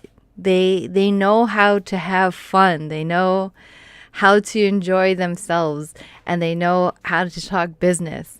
Like, I have never met someone from Japan who didn't know how to cut loose and just Can be you goofy. Define cut loose for me. For Like- the Asian culture. Okay, so Karaoke? yeah, karaoke, or just they dance like nobody's watching, and you can have these men in these business suits that look like they just came out of this huge meeting, and they could just have fun. And so there's one video that I saw, and you have somebody who was walking down the street. It's like late at night. These guys just came out. These Japanese businessmen came out from eating dinner. They look super prestigious. And then this guy who's doing his IRL stream, walking down, and he's playing the theme song for Mario. And they didn't speak the same language, but these businessmen are like, Mario, Mario, and they start dancing. That's cool. And I even can dig even that. at work, we'll have Japanese visitors, and they'll be super business-like. But once that's all done, it's just like they want to know, where can you go to have some fun? Where is there karaoke? Where they can go for the sake bar? Where they can go for the beach? And they just know how to enjoy life. And I think I think just Japanese culture overall, they have very strict things, but they have this nice balance. And I think I always loved working with people from overseas. It's not even just the Japanese cultures. I've met really easygoing South Korean visitors, from China, from the Philippines. They just know how to have fun and just relax and enjoy life. So I think that's always great. And when you include that into a business venture, I think that makes you a better leader. Mm. Because you know that, yeah, we're going to get our work done. But because you know how to have fun with life, it makes you far more creative, to think outside of the box, to see what will make your employees happy, what would help for your business model, and just help it grow. So I think it's absolutely great that Shintaro Furukawa, which I don't think anybody really knows anything about him, his overall history. He has been working for Nintendo for a while now. And I'm looking forward to what he can bring to the plate for Nintendo overall in every aspects for their future consoles, their games, and I think he has a very nice long life ahead of him to make his mark. So I'm looking forward to that. That's awesome. 46. Yeah, he's just getting started, just warming up. So now, as far as their Switch that has been hacked, yeah, they can't do that. I mean, obviously there are people are gonna find a way. I think there's people who just love that. That's a whole challenge to them when something new comes out, to find a ways to hack it. Some just want to do it as white hat hackers that, hey, I found this vulnerability. They have joy out of breaking something, but they do it for good reasons. It's either to protect the consumer or to protect the company or both. And then some who want to do it for harm, which is the black hats. right. But yeah, so that's why my comment earlier about me getting a Switch. It will happen. I'll probably get the ones because the only way that they can actually fix this problem is physically. And they're obviously not gonna, I guess they could try to recall every Switch, but Not if it's happening. not affecting anybody's performance, it's not a safety issue, people aren't gonna send back their Switch. There isn't. So from going forward, all they can do is upgrade their end, and then from that point forward, everything that goes out, it's like, all right, we're good. We patched that. Yeah, that's definitely not happening. Especially, I mean, I think which company did that recently? There was a situation going on with the OnePlus. I don't know if it was the 5T, one of the recent phones, where if you needed something changed, you had to send the phone back, and just the hassle to go through that is not something that people wanted to do. Even with the 360 stuff back in the day, I think I went through two, maybe a total of three. The I one went I through have still 4 works. Xbox 360s. Went 4. through four. Phew. Man, that's pretty insane.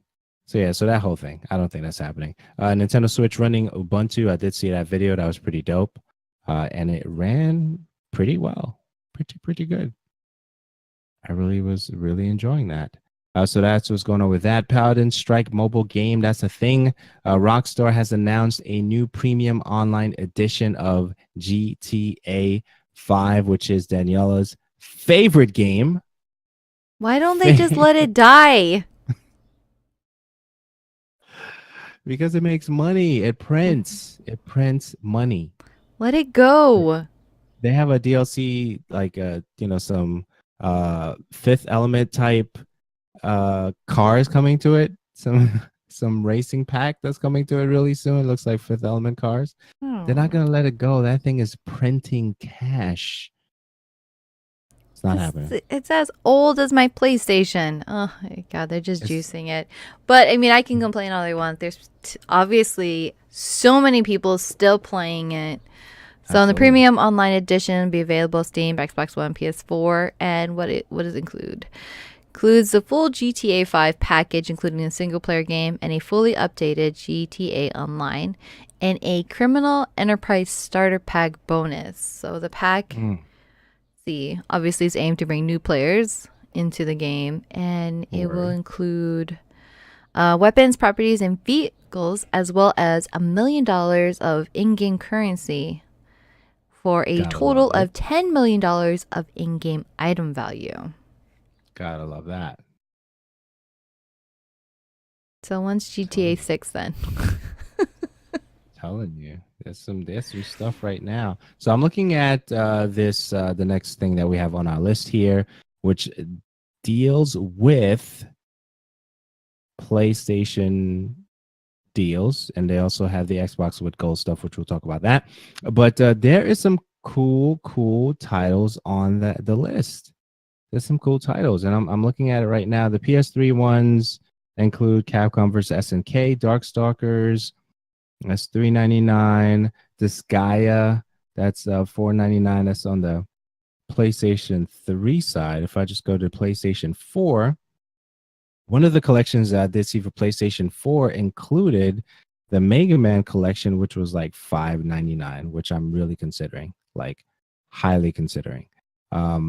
So some good stuff. This is the golden week. I think this is all the a good portion of the Asian games, the Personas, the Dragon Ball Z's, the Arslan, the what else they have on here, Blaze Blues, those type of games. If you like those type of games, the Dragon Quest, the Dynasty Warriors, those type of games. If you like those games, there's a big sale going on for those games right now. Any comments on that, Daniela? I think the only thing I was like super interested on is only 50% off is Gundam versus. I love mech games. Like they just I do. But still it's $30. I don't know why I get so cheap when it comes to sales. Like you can do better than that. I feel like I turn into that customer at a car dealership, so you're trying to work it out with, the car dealer. And people don't think that you can't knock down the price on a brand new vehicle. You can knock down the price, okay? They can go below their MSRP. So you fight for that. That's how I am with like video game deals. I'll wait. I really wait. You can do better than that. Single digits. Now you're talking. So I really wait. But yeah, definitely some dope deals there. One of the things that I did see also, Xbox Game with Gold, Streets of Rage is now available for that, I think, or at least it will be available for the month of May. And that is exciting because Streets of Rage is one of my favorite games, side-scrolling games ever, right, to date. And then the 99 Vitas game is really good. That's like a Streets of Rage inspired game. Been playing that. That's good. And then there's another one coming out, believe it's called Raging Justice. That I'm really interested in because it's another Streets of Rage style game. So definitely look for those titles. 99 Vitas, I think you can get that on the PlayStation Store. Streets of Rage collection, that is the Xbox with Gold. I believe that's May. Raging Justice, definitely Google that or just check our recent show notes and you'll find that on the showradio.info. That's what's going on there. Battle Royale game H1Z1 hits PlayStation 4 in May, Daniela. I don't really care for H1Z1, but I feel like all the Battle Royale games is definitely more on PC than anything. So giving PlayStation players the ability to try out something that's different, that's not Fortnite, I think it's great. Then you get to realize how good life is that you have Fortnite.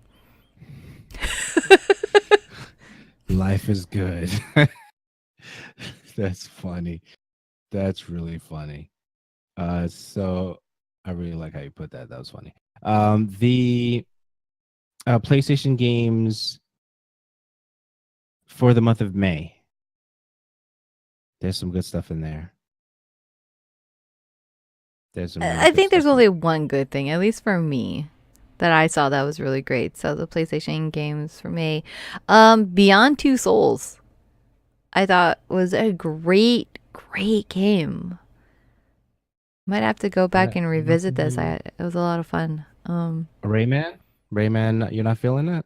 No, not really. I'm not really a platformer. I don't know. I'll give it a try. I mean, it's free, right? So why not? Yeah, technically it's free. Technically, because if you unsubscribe, you could say bye. Yeah, which there's no reason to not be subscribed to PS Plus. Is in my opinion. It's pretty insane. It's pretty insane. So so that's what's going on with that stuff. Xbox April update. As we were mentioning before, the whole Xbox, I wouldn't necessarily call it a manifesto, but they are doing so many great things right now as it relates to the community. One of the things that we did see recently, and we'll have all these links in the show notes, what they're doing. Microsoft has announced support for Discord, right? That's big. The free voice and text chat service for Xbox Live users is on the way. I'll let you take that first, Daniela. I have some thoughts on there, but I definitely want to hear your thoughts about that whole Discord Xbox thing. Okay, so when I heard about it, I was super excited. I was initially, and then I started reading into it a little bit more, and I was like, Okay. So, I thought this team up was a way of collaborating to give gamers another option for a chat feature. Because take for example Fortnite. Fortnite has the cross play, so I can play with Xbox friends and they can play with me on PC. But when it comes to voice chat options, it's like, yeah, they know that my predominantly and my main source for party chat is Discord. That's how my setup is. It works. And what I love about Discord is that there's almost no noticeable lag in or the latency. It's like 1-to-1. It's really super great. Xbox, whether you're using the in-game from console or you're using the Windows 10 chat app, there is a lag, there is a delay, and it kills me literally in my soul and in game. It does. I hate using Xbox chat. So when I saw this news, I'm like, oh my God, I can finally, we can use Discord, because currently it's like I have fans who play on Xbox. If they're awesome. Hey, El Taco Justice, welcome. Yo. Hello. What up? But if I'm going to play with them, sometimes they'll be like, oh, we can use Discord. But the problem with them using their Xbox is that they either have to use their headset for hooking it up to their PC or their phone so they can chat with me, and then they don't have game audio, or they have the game audio and they're using a mic that's super far away that I can barely hear them and they can barely hear me. Or we're stuck with me using the Windows 10 app, Xbox app, which really, I mean, they get the game audio, they get the chat, but there's always that 1.5 second delay before I hear what they actually say. Right. I can't, oh my God, that 1.5 second or so, 2 seconds, it's just so annoying. Just like, ugh. But this is not what this partnership is about. And my heart was broken. So basically, when you link your Xbox to your Discord and vice versa, the ability that you're going to gain is that you can now look at your Discord server list and you can see what game that your friends are playing and on what platform. That's it. So it's kind of like the Spotify thing. You see me playing Spotify? Yes. Basically? Yes. Oh man. Exactly. That's what I said. I was like, oh, that's it. I don't care what they're playing. I care if I can talk to them. Maybe they'll change later, because I'm still hype about this. It's a start. I'm hoping that means that maybe in the future there will be. Right. But Microsoft is very, very stingy on holding it back and wanting that type of security too for their console end as far as chats go. Right. So I don't know. Okay. All right. So then I'll take another angle, since you explained that so beautifully. I'll take another angle. I see people who I never thought would switch to Discord switching to Discord, and that's a big deal. Okay, because that has become the premier replacement for voice over IP communications. Mm-hmm. At least the top two. Whatever number 2 is, nobody cares, because it's nobody it's already number two. Number 2. Right. So right now, I'm seeing a lot of people make the switch, and it's beautiful to watch, and it's beautiful to see how often Discord is making all the updates that they're making to their service, and it allows us to do so much. and it's beautiful and it works. And like as you mentioned, the latency is really, really low, and and the way you can set up the room, which I'm still learning, and that's on my task to learn and do. I think we got the room somewhat, decent in terms of the setup, but I just want to learn more of how it works so I could better serve Danielle, and I can better serve you guys when it comes to the room as far as announcements and live and all those things. But yeah, so Discord is really, really dope, and I'm glad that I was introduced to it. It's really hot. Yeah, I don't know what is another option. I mean, there's Curse slash the Twitch app, and I don't think I really, I don't really use it. I have it obviously because I claimed it's free Twitch Prime stuff, and like I have friends who have, I guess their servers set up on there to use. Which the Curse app, was originally Curse app, was the direct competitor for Discord. Twitch bought it. They started integrating a lot of stuff. And I find it kind of funny that with as much as Twitch has integrated into their app to be that server, to be that competitor to Discord, I see even some partnered streamers that set up their whole community on there. Well, okay, first they started off on Discord, and then Twitch bought out Curse, created that thing, moved over to that, set up their whole thing. I'm actually starting to slowly see them come back to Discord. So, I don't know what that says about that service. I personally did not like my experience, even though it was kind of limited. I don't think it was fair. I would give it a try again. But Breakaway, which is owned by Amazon, which owns Twitch, has their voice chat built into the game itself. So for that game in particular, I don't know if they do this for all their games, but for that game in particular, they had it so that if you were playing with randoms, because it was a 4-player game, if you're playing with randoms and it was just you, it automatically creates a party chat. Kind of like other services, and so you get their player stats and their player stats and information is pretty much whatever their Twitch ID is, and that's how you created it. And when the game ended, you leave the party chat, start all over again. Oh my god, that thing was a pain to handle. If you didn't want to hear somebody talking, like trying to mute them, trying to kick them, right, trying to report them, it was not intuitive at all. And the fact that if you wanted to continue playing with this person, even if it's your friends and you created, like even if you invited your friends to this 4-player game, you couldn't create your own party chat. It created it for you.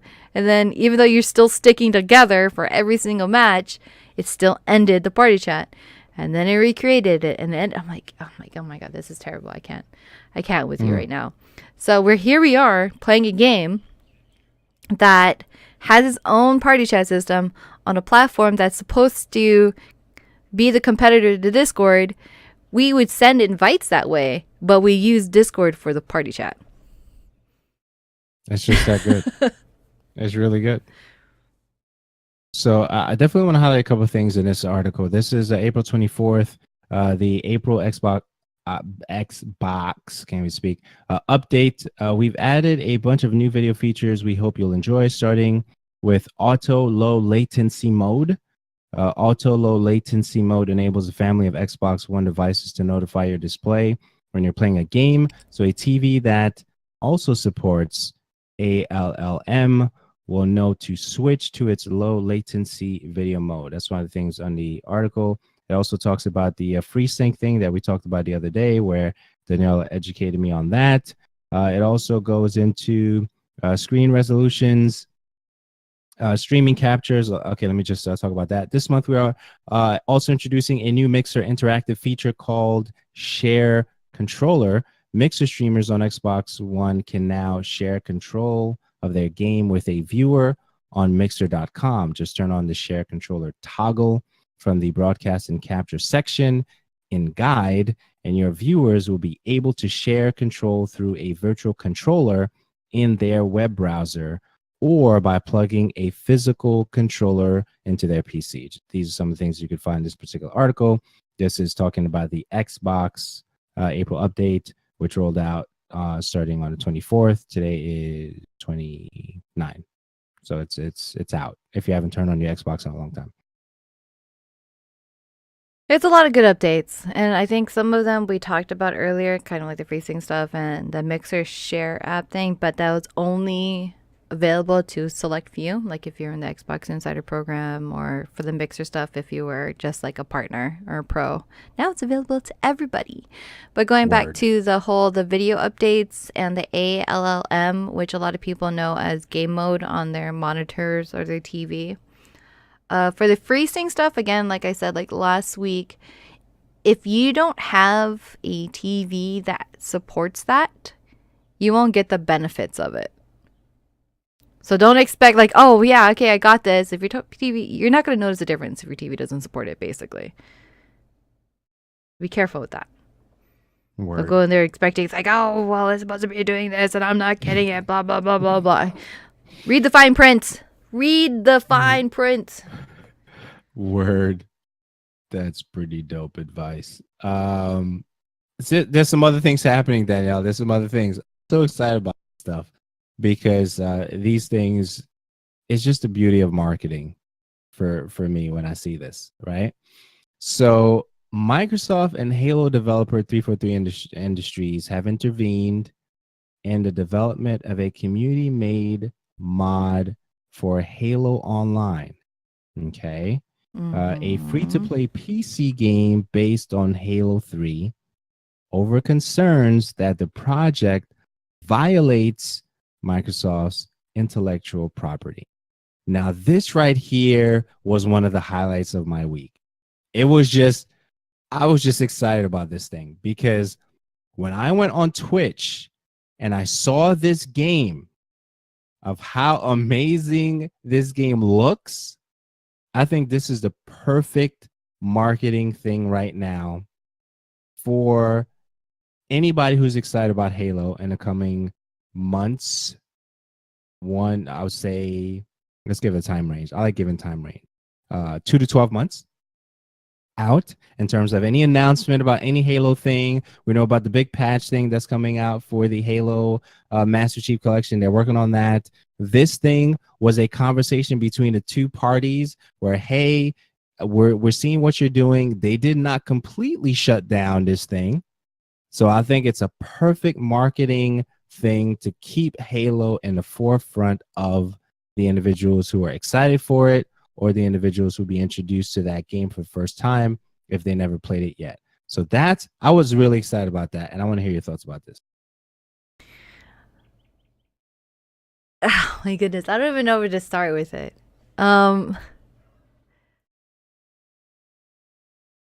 Really, I don't even know how to start with it. Okay, I think it's great because well, as far as I know about this mod is that it was something that was created that kind of missed the whole DMCA takedown things like that, and they paid no mind to it until recently. So it's been out for a bit already. Just that very small community group of people have been playing it. Right. And I think to some degree they see it as, yeah, this could work for us. Like, don't use it so much right now.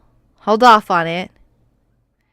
But like low key, it's like, we got you, because you're gonna help us with something. Absolutely. It's super vague about it. It's beautiful. It's beautiful. You gotta love it. You gotta love it. If you have not seen this game, you gotta see it. Just turn on your Twitch, go to Halo. It's called Halo Online or Halo Online PC, whatever it's called. It is a sight to see. Okay, I was sitting there just amazed at how beautiful the lighting on the guns, the old maps we used to play all the time. For that, I was just like, man, I don't play on PC like that. But man, this looks really good. It's just one of those things. It's amazing. Otaku Justice says he'll have to go and check it out. Definitely, let us know what you think. It's beautiful. That's probably going to be in the title of this episode. I was just feeling it. This is dope. Okay, so you have that. Also, we have Call of Duty Black Ops 2 may see the return of the Pick 10 multiplayer system. Because I know this is Daniela's favorite game, I'm going to spend some time here. Just a little bit, okay? The Pick 10 system, I'm so excited I can't even say it, is a class building feature in Call of Duty, Black Ops 2, Call of Duty Online, Call of Duty Black Ops 3, Call of Duty Infinite Warfare that allows more freedom for the player to customize their loadout. This was one of the most exciting things for Call of Duty, the games that had the Pick 10, because your customization was so personal. It kind of gave you an advantage if you knew how to use it properly.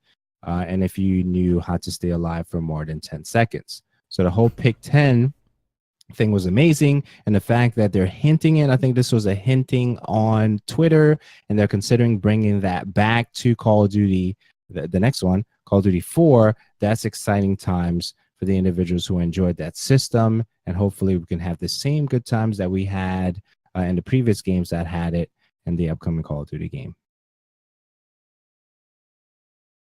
I'm happy for you. I know you are, Danielle. You really are. I know you really are.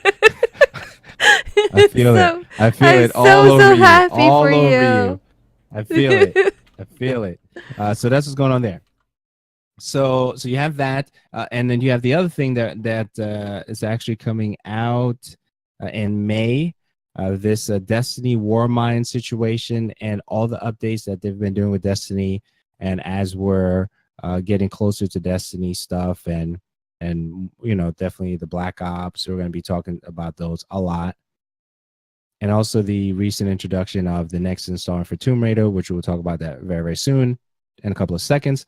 But while we're in Destiny, as I mentioned in the last episode, everything is getting to a place where it's clicking now. People are excited again. I feel this warm buzz happening with all the changes that they've been making. I've been playing a lot of Destiny 2 lately. A lot more than I have played in the last 6 weeks. A lot of Destiny back-to-back days, which has been rare for a long time, even though I love the game and hate it at the same time and love it again. That kind of relationship, right? So we're back on the grind. They announced some exotic stuff, some cool exotic stuff. And I'm just excited about the whole. Okay, so the thing, my hope is for the individuals who love the game so much and were so upset that they messed it up, come back, because there's a good portion of those individuals who will not come back. And there's a good portion of the individuals who loved it so much, left, came back, and we're going to be talking about it again like never before, in hopes of the individuals who loved it so much come back to it again, right? That's what's happening. There's a lot. I'm actually just looking at a quick breakdown of what's included in the Warmind. It's crazy. A lot of good stuff. A lot of good stuff. As a matter of fact, let me see. Where are we looking at for the link right now? That's the link, I think. There's a particular section. Let me see what we got here. Let's see what it says.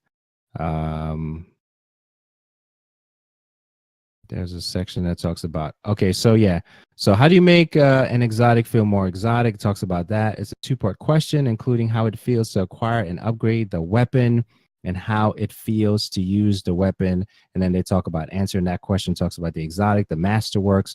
Destiny, I'm just going to jump right into, where is it? Okay, so our goal in extending masterworks, perks, and mechanics to exotic weapons are primarily to create new in-game goals for hobbyist players and reinforce specific activities with these long-tail pursuits. And that's been missing in the game for a long time, because when the game came out, September, whatever, came out, we did all the stuff, we leveled up quickly, and then we're like, what else is there to do? And there was nothing else to do. So now specific weapons, like even in the post, the cold catalyst, there's some stuff specifically that's going to be attached to that. Upgrading the masterworks, specific objectives for that, and then so on and so forth. And And the fact that there's still a little issue to me with the duplicate stuff. So if Xur comes out and gives you that exotic thing that you get and hopes that it's exotics that you don't already have, but there's a fine print to that. It says if the exotic, something to do regard, okay, so if you already have them, then this is potentially going to be a dupe. But if you don't have it, then it's not a dupe. So you have that. So that the whole embracing making your weapon yours. And if you know I have a particular thing on the weapon, there was a grind involved for me to get it. You're just not handing me a awesome scout rifle that everybody's playing Iron Banner with or everybody's playing Crucible with. And I think that making the grind that much more, embracing that again, because we're getting, Destiny 1 again in so many ways, with a new paint. And I know people say that in the past, but it's more of that now. That statement applies more now than ever, because all the changes that we've been seeing, whether you want to admit it or not, is, just a lot of Destiny 1 stuff. And that's okay, because that made the Destiny community so huge, where we were going on Reddits every other day or maybe daily just to see how to best maximize my character, my actions, my moves, my objectives. Who am I gonna link up with? All those things. I didn't do that in Destiny 2 because the quality of life was so good, to the fact that it made everybody lazy, because you didn't have to really work for anything in the game. So I'm glad that the changes are happening the way they're happening. And most of my characters are above 320 as of right now. I brought 2 of my characters from level 20 to level 25. So that's already done, even though I may not necessarily need that, because my focus is going to be primarily on one character for the upcoming expansion, Warmind. So a lot of stuff going on. I'm excited. And I'm excited for you. Oh, thank you, Daniela. You're so nice. You're so nice. I am supportive of your enjoyment of Destiny 2. Right. So El Taco, we need to play. You gotta let me know when you're on games, because we're always looking for people to play with. And yeah, let me know. I think you have me. Just add me. Let's make that happen, because we talked about it in the past, and I really want to get some game strikes, whatever we got to do. Crucible, Iron Banner, take some cats out, show them how it's done. Because when I'm on, I'm on. Okay, when I'm not on, I'm not. Yeah. You have those days too. That's what happens in this game. So that's what's going on with that. And then this awesome thing that I wanted to talk about this with you, but Daniela. Okay, and I did it on purpose. On not I know. playing it. I mean, you can talk about it. You can absolutely talk about it. And say everything that you want to say about it, and I'll give my reasons why I didn't play it. Okay, so my wife tells me to tell you hi. She sends her regards to you. Hello. Specifically told me to tell you that, so I'm glad it came back to me, because I didn't want to forget that. Okay, so that's that. And Detroit Become Human impressions for the demo that was released earlier this week. Wow. Okay, so you're playing a mission that we actually saw played somewhere when they did the reveal, right? They did a reveal. They played this mission with Connor, and Connor has to save the little girl from the android that's, by the top of the building kind of thing. So basically you walk in, and then I don't think it's a spoiler at this point. Should I go into it, or how much? No, just go ahead into it, because I know that Okay. the demo had to do with that part, and I watched that part probably like 3 or 4 times already. Right. So you walk in, you come out of the elevator, 70th floor, if I remember correctly. You walk out. There's a picture on the right. There's the fish on the floor on the left, and then you decide to save the fish or not save the fish. That's an option you have there. You pick up the picture that's on the right, you look at it, you gather some information, you put that down. You walk into the room. There's a couple of rooms you can go into, but your first thing is to go into the room that has the head of that mission, right? The head of the SWAT mission for that to save the child from the android. And you're an android too.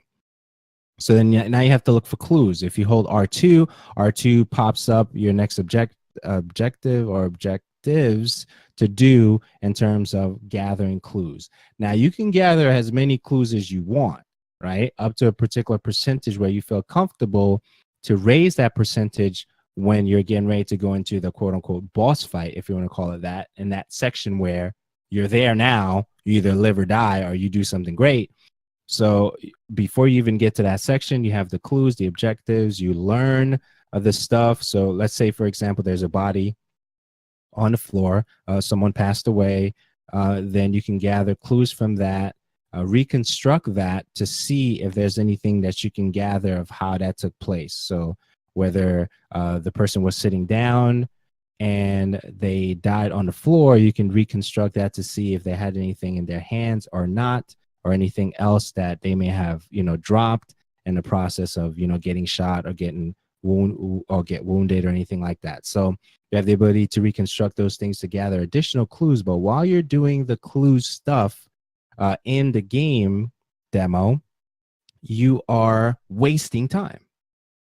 So you have a time thing that doesn't necessarily say that you have a time, counter clocking going down, but you have to decide how much of the percentage of the clue meter, of the percentage of the success mission percentage, if you want to say that, 40% chance of doing well, 60% chance of doing well, 70% chance, et cetera, how much of that time you want to spend gathering all this data before you go outside and take care of saving, negotiating, letting the helicopter go, keeping the helicopter, rationalizing, empathizing, sympathizing, because the game has over 1,000 permutations of different decisions that you can make as you play the game demo, right? So I did it twice. I saved the fish twice. And, obviously you talk to the chief guy of the mission. I gathered most of my clues. There's a section before you go outside in the demo that you can pick up the weapon that was dropped or not. I did not pick up the weapon both times. I went out there to negotiate with the guy. The first time, the percentage I had was about 60 to 70% as far as gathering enough clues and information to go out and talk to Daniel, who was holding the girl hostage, and I'm Connor, right?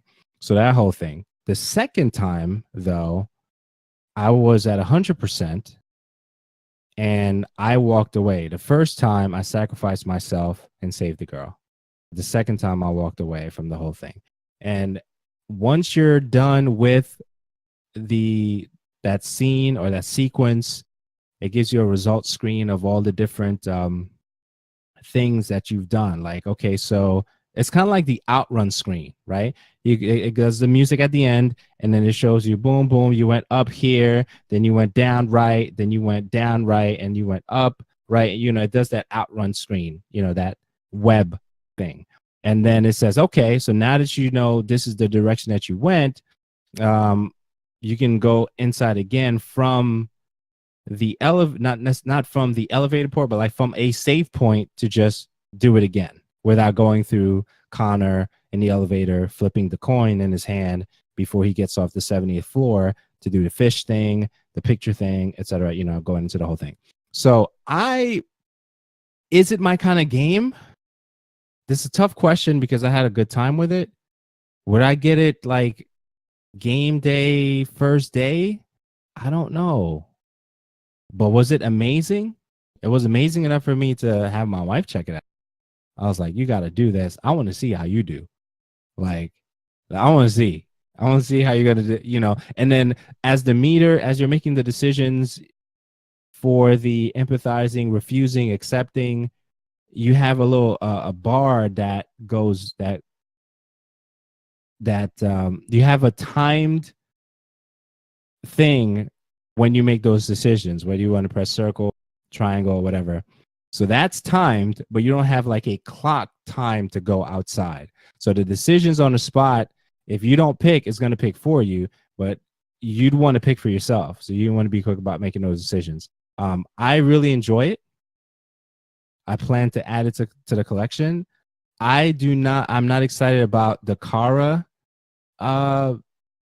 scene with the dad and the daughter thing. I'm not hyped about that, but I'm hyped to navigate it for her safety. So I'm hyped about that, because the whole thing is if you can pick a casual or normal or experience or something like that, there's some different levels that you can pick for that whole thing. And depending on what level you pick makes it obviously more difficult. And I think the options to make the decisions become more critical, and if you keep the character or lose them as you play the game. And I think that that's what's going to make your whole experience interesting as you navigate through Detroit Become Human. And graphics are super dope. I mean, you can't, it's a beautiful, beautiful thing to see. And it's a free demo right now. You can't experience that for yourself unless you just don't like the genre of RPG-ish decision making type game. But I was like, I have to do it. If I have to do it just for the show, I'll do it for the show. But we had to talk about it tonight, and it's definitely a thing that's really dope. That check it out. Try it before you buy it. Let's see. I already know that I wanted to buy it. I usually download and I play demos if I'm on the fence. Only if I'm on the fence. I'm not sure what the gameplay is going to be like, or I need a little bit more convincing. That's when I play demos. This one, I am incredibly hyped to play Detroit. I am. It's amazing. So you would think I would want to play it? Music, scenery, I mean, gunplay, atmosphere, intensity, drama. I mean, it's all there. Like, I think just do it. Just do it just to enjoy the fact that, I mean, some of these games, some of these demos we have, they might as well be games in themselves. I'm not saying that Detroit Become Human is that, but I'm just saying some of the experience that we have that we can share because it's available for us, it's dumb. It's really dumb when you think about it. Well, for me, it's more of like I just want to wait for the game to actually come out. No, like no, I don't want to. I don't want to tease. I don't want like I'm pretty much gonna play this. I know I'm going to love it, and then I'm like, okay, so I still have you're to. Different. You're different. Wait. I understand. I completely understand and respect that. I'm just saying, like, if you know that you're not in Daniela's camp on how you're looking at the game, you're gonna get it regardless. Then there's no reason why you can't play the demo, right? Because my thing is context. I needed that for myself, so now I have a better thing of, do I really want to get that? Is that going to be a later thing? Because whether I like it, whether I believe it or not, I know for a fact that Uncharted Lost Legacy is going to be added to my collection no matter what, right? Because I love Uncharted game. That's what got me on the PlayStation, right? The PlayStation 3 and so on. So I know that's going to be something regardless. So when there's certain games that come out and I see it or I have the ability to play it, for whatever that thing is, I'm going to do that. But you, on the other hand, for this game, you're already in. You're already in. So I like the fact that we have the options to play some of these demos, especially if it's a good contextual demo for us to just enjoy how dope the game is. Like, even we talked about a couple of weeks ago with the Kara video that was put out, many years ago. That changed my game in terms of how I looked at Quantic Dream, even though I never played anything else that they had. So that stuck with me, right? So I mean, it's just one of those things. I know you don't have to per se, But if you have the ability to grab that demo, play it, I think everybody should check it out. It's dope. I think it's definitely worth it. Just to watch it and it's just a beautiful game. We already know that. You already know that even coming up to it and that it was very captivating. And yeah, like you said, like Kara, just seeing that how many years ago now, and that was just mind blowing. And I think the original purpose of that, wasn't it? Just to see the power of what the PlayStation could do and what it was capable of, and just is just like wow. And we've definitely seen that since then, that games coming out for PlayStation is just improving every step of the way. Definitely. Even if it's I think even if Detroit isn't your type of genre, if you can find a stream that somebody is playing it, and it's not one of those super active stream where there's certain small categories of streamers that want to play a game just to bring it to you so you can watch it. I think it'd be a great way for you to kick back and relax and have like this somewhat semi-interactive movie play out before you. Definitely go and do that. You don't even have to play it yourself. Just watch somebody do, just so you can somewhat experience it. Yeah, I'll stream it. I mean, that demo's available for a while, right? I don't think they're gonna remove it right away. I mean, I don't mind streaming it at all, and I'll just play it and just go through the process of going through the rooms and doing the objectives and all that stuff. And I was afraid of losing the girl. That was my biggest fear, because I don't know what the percentage is and if it's even possible for you to lose the girl. It's very possible to sacrifice yourself and save the girl, whether you use the gun or, conversation. But I didn't want to lose the girl. So I was okay dying in the first go around. Second time I was able to walk away with a pretty good percentage, but I didn't want to lose the girl. That's always hard for me. I think this game is going to be hard for me emotionally, because I think if you get the digital deluxe one, you also get Heavy Rain, which is another great game. That game was hard on me because of the little boy. Actually, any game that has to do with any kids getting hurt, dying, shot, something, lost, I cry. I've cried on stream. And it was really hard, and I just kind of like, okay, we're gonna end the stream now. I'm done. I am emotionally spent. I need to go lay down and hug my son. Yeah, it's crazy. So I'm glad it worked out the way it did. Definitely check it out if you can. And last but not least, and definitely not least, Shadow of the Tomb Raider. I mean, goodness gracious. Like, that trailer was just insane. That's all. It was good. It was insane. It was insane. It was really, really. So this is the third installment to the latest, I would say, Tomb Raider series, right? I played the first one. I need to play more of the second one, and this is one of the best Tomb Raider series that we've had in a long time, right? If you include that, if you say the trilogy, including this game, Shadow of the Tomb Raider, dope stuff, dope information, darker narrative as it seems that people are saying, but I definitely want to hear your thoughts on that.